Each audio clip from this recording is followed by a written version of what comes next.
বন্ধুরা, অনুদীপ কিচেনে আপনাদের সবাইকে স্বাগত। আশা করি সবাই ভালো আছেন, সুস্থ আছেন ও সাবধানে আছেন। আজকে আমি দুটো রেসিপি করে দেখাবো। বাঁধাকপির ঘন্ট আর দুর্দান্ত স্বাদের এক ইলিশ মাছ রান্না। আমি প্রথমে ইলিশ মাছ রান্না করে নেব। তার জন্য ইলিশ মাছের মধ্যে নুন, হলুদ ও শুকনো গুঁড়ো লঙ্কা মাখিয়ে কিছুক্ষণের জন্য রেখে দিয়েছি। আমি কড়াই বসিয়ে দিয়েছি উনুনে। কড়াই গরম হয়ে গেছে। এরপর আমি সর্ষের তেল দিয়ে দেবো কড়ার মধ্যে। এই রান্না সর্ষের তেলে করলে খেতে খুব ভালো লাগে। কড়ার তেল গরম হয়ে গেছে। এরপর নুন, হলুদ, শুকনো লঙ্কা, মাখিয়ে রাখা মাছগুলো আমি কড়াতে দিয়ে দেব। মাছগুলো আমি উল্টে দেব। এই মাছ খুব হালকা করে ভেজে নেব। ইলিশ মাছ ভালো করে ভাজলে এই মাছের কোনো স্বাদ থাকে না। এরপর আমি একটি পেস্ট তৈরি করে নেব।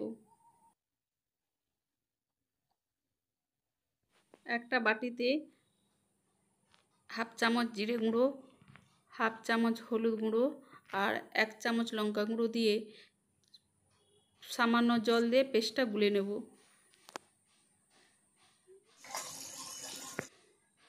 এরপর ভাজা মাছগুলো একটু সাইড করে আমি এই ভাজা মাছের মধ্যে কালো জিরা ফোড়ন দিয়ে দেব।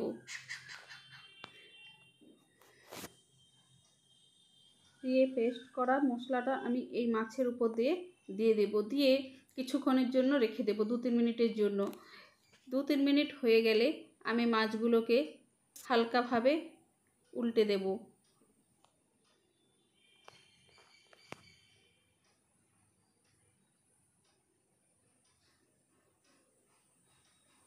এরপর একটা বাটিতে করে আমি 1 চামচ পোস্ত বাটা ও 1 চামচ কাজু বাদাম বাটা দিয়ে জল দিয়ে আমি একটা পেস্ট তৈরি করে নিচ্ছি। এই পেস্ট মাছের মধ্যে দিয়ে দেব। আরও সামান্য পরিমাণে দিয়ে দেব জল। আর দিয়ে দেব স্বাদ মতো নুন। দিয়ে একটু নাড়াচাড়া করে আমি 5 মিনিটের জন্য গ্যাসকে লো ফ্লেমে রেখে ঢাকা দিয়ে রেখে দেব।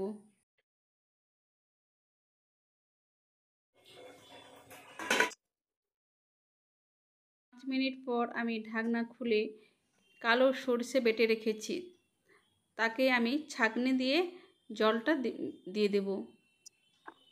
এতে করে ইলিশ মাছের গ্রেভিটা খুব স্মুথ হয়।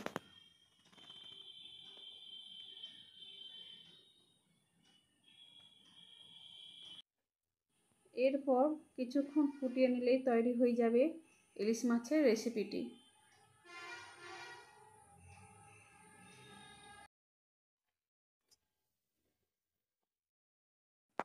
আমি কড়াই পরিষ্কার করে ধুয়ে নিয়েছি, কড়াই বসিয়ে দিয়েছি। এর মধ্যে দিয়ে দেব পরিমাণ মতো সর্ষের তেল আর দিয়ে দেবো গোটা শুকনো লঙ্কা, তেজপাতা আর 5 ফোড়ন। আমি এবার বাঁধাকপির ঘন্টটি রান্না করব। মশলা রেডি। এরপর আমি কেটে রাখা বাঁধাকপি ও আলু এর মধ্যে দিয়ে নুন ও হলুদ পরিমাণ মতো দিয়ে ভালো করে বাঁধাকপি আলু আমি ভেজে নিচ্ছি। নুন হলুদ ভালো করে বাঁধাকপির সঙ্গে মেশানো হয়ে গেছে। এরপর আমি থালা চাপা দিয়ে 2 মিনিটের জন্য মিডিয়াম ফ্লেমে হতে দেব। 2 মিনিট পর আমি ঢাকনাটাকে আবার খুলে আবার নাড়াচাড়া করে আমি আবার 2 মিনিটের জন্য ঢাকা দিয়ে রেখে দেব। আবার 2 মিনিট পর ঢাকনা খুলে নিয়েছি। বাঁধাকপিগুলো খুব সুন্দরভাবে ভাজা হয়ে গেছে। এরপর আমি দিয়ে দেবো পরিমাণ মতো জল।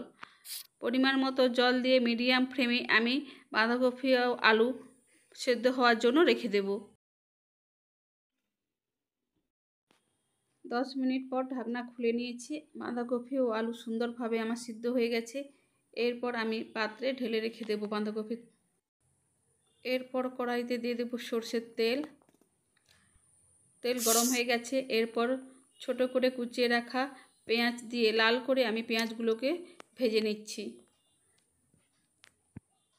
পেঁয়াজ ভাজা হয়ে গেছে। এর মধ্যে দিয়ে দিচ্ছি আদা রসুন বাটা, হলুদ গুঁড়ো, নুন।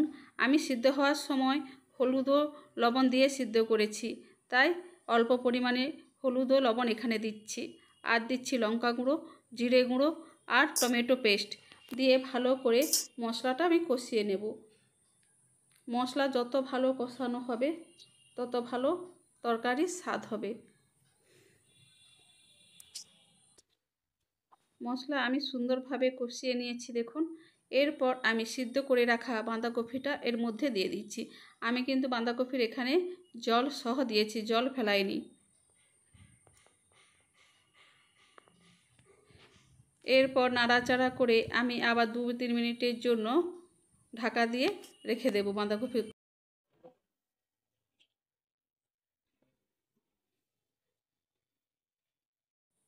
2 মিনিট পর ঢাকনা খুলে আমি দিয়ে দেবো অল্প পরিমাণে চিনি। চিনিটা ভালো করে মিশিয়ে নিতে হবে। এরপর গরম মশলা দিয়ে নাড়াচাড়া করে নামিয়ে দিলেই তৈরি হয়ে যাবে আমার বাঁধাকপির ঘন্ট। বন্ধুরা, আমার রেসিপিগুলো যদি ভালো লেগে থাকে তাহলে প্লিজ একটা সাবস্ক্রাইব করে দেবেন, আমার পাশে থাকবেন। সবাই ভালো থাকবেন, সুস্থ থাকবেন ও সাবধানে থাকবেন। এতক্ষণ সাথে থাকার জন্য অসংখ্য ধন্যবাদ।